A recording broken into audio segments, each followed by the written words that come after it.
And I call the member for Warringah. Thank you, Mr Deputy Speaker.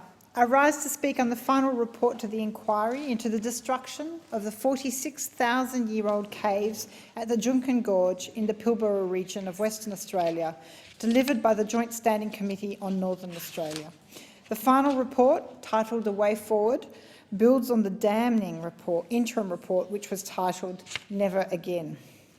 First, I wish to acknowledge the traditional owners of the land here and the land in Warringah, but importantly, the Putu Kunti, Kurama and Pinikura peoples.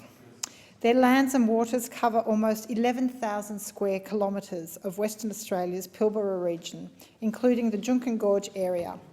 Sovereignty over those lands was never ceded, and I pay my respects to their elders past and present.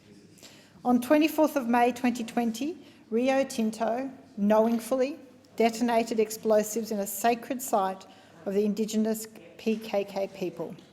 The Juukan rock shelters were the location of their ceremonies and sacred site for the storage of artefacts for 46,000 years.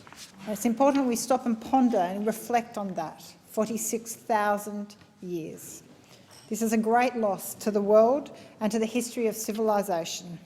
The shelters demonstrated one of the longest periods of continuous habitation on the planet.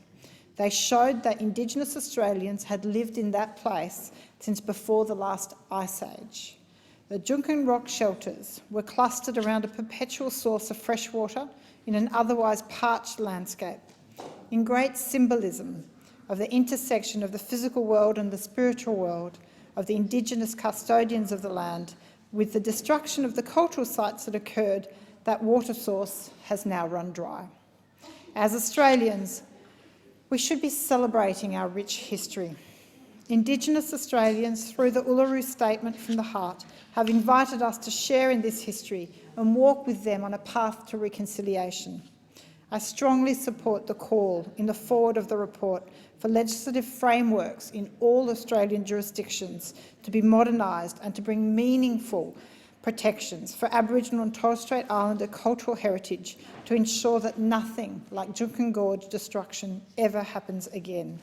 Sadly, that is not the case of what is happening. Approvals are still occurring. The committee recommended that the Australian Parliament legislate for an overarching Commonwealth legislative framework based on the protection of cultural heritage rather than its destruction. And I would argue that this legislation should be prioritised with only a few sitting weeks left of this 46th Parliament. The government should consider reforms to environmental protection along those lines. The report highlights that states have failed, and that's a concern that I and many others have in relation to the existing reforms proposed by the government to the Environment Protection and Biodiversity Conservation Act, which seeks in fact to remove Commonwealth protections and have single-touch approach driven by the state legislation. When the states have failed so dramatically, and this report recommends that the Commonwealth establish nationally consistent legislation and establish standards, I would ask why they continue to pursue the absolute opposite course of action through their legislative agenda in the Senate. We saw shameful conduct by the government this year in relation to the EPBC Act amendments and a complete lack of willingness to follow the very strong recommendations and stronger environmental and cultural protections. The committee also recommended a set of standards and best practice in the management of cultural heritage sites and objects be established and endorsed by Commonwealth, state and territory governments. This is a national standard and it should be established. One of the tools that is recommended to assist with this is the use of the Indigenous Rangers program. Only a few days ago I wrote to the Minister of Indigenous Affairs advocating for an expansion of the Indigenous Rangers program, following advocacy from constituents in Warringah on the issue. We're calling on the government to double the number of Indigenous rangers over the next 10 years, to create a fund for ranger training, capacity building, networking and infrastructure costs, to double the funding for the Indigenous Protection Area program over the next 4 years, and ensure equal employment opportunities for women rangers by 2030. The recommendations argue for the authority for oversight of and decisions relating to culturally significant areas, that these should be transitioned from the Minister for the Environment to the Minister for Indigenous Australians. When one looks at the outcome of Juukan Gorge, it's clear that the current decision-making process of having this in the hands of the Minister for Environment failed dismally. There's no other way of describing it, and so it should be transferred. This approach, as we heard in the inquiry, is part of the failing of the system, because there was confusion created by the current system of approvals.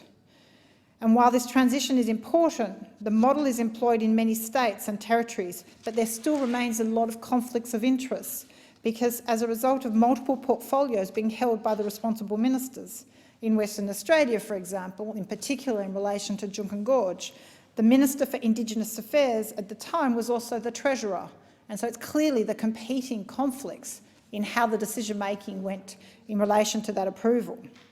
In South Australia, the Minister for Indigenous Affairs is also the Premier. Clearly, again, a conflict. It results in conflicts of interest between the state's finances and revenue from mining and the destruction of cultural sites, and the imperative to, in fact, protect and preserve cultural sites. So I urge the federal government to ensure that such conflict does not arise should this recommendation be implemented.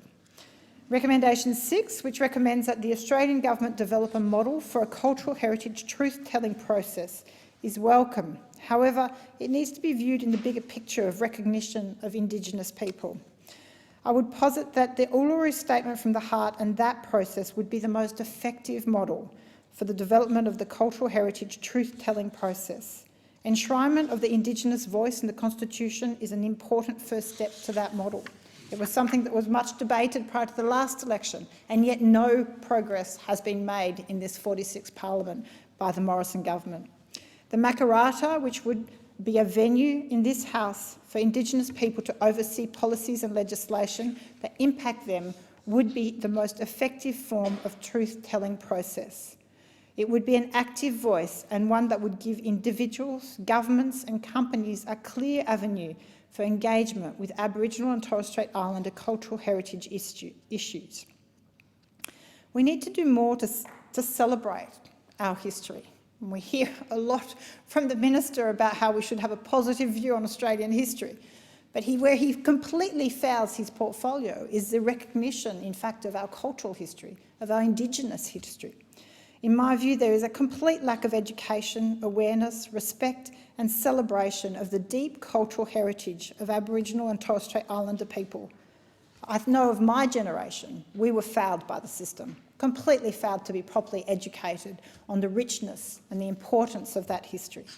Overseas, museums abound with artefacts of Indigenous cultural heritage, yet here in Australia, sorely lacking. We do not have a national Indigenous museum in Australia. It's outrageous. Many of the artefacts recovered from mining sites are in shipping containers and in the offices of mining companies. These are artefacts of thousands of years old.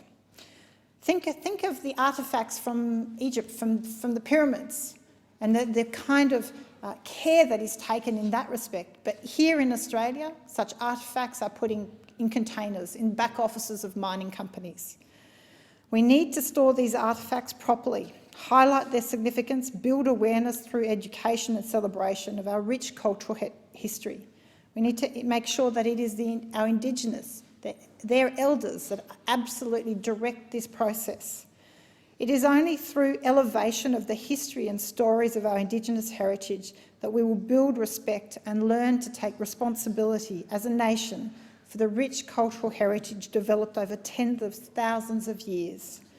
I call on the Minister for Indigenous Affairs to progress development of a national ossuary for these artefacts and remains that are not able to be restored to their original country or nation, and to develop a set of protocols for the storage and keeping of artefacts recovered from mine sites. I mean, it is mind-boggling that we don't even have that in place. We don't even have, from the Federal Minister for Indigenous Affairs and from the government, a set of protocols for the proper storage and conservation of artefacts. It's just so disrespectful. The establishment of a National Indigenous Museum, as I said, is sorely overdue and is something that should be a priority.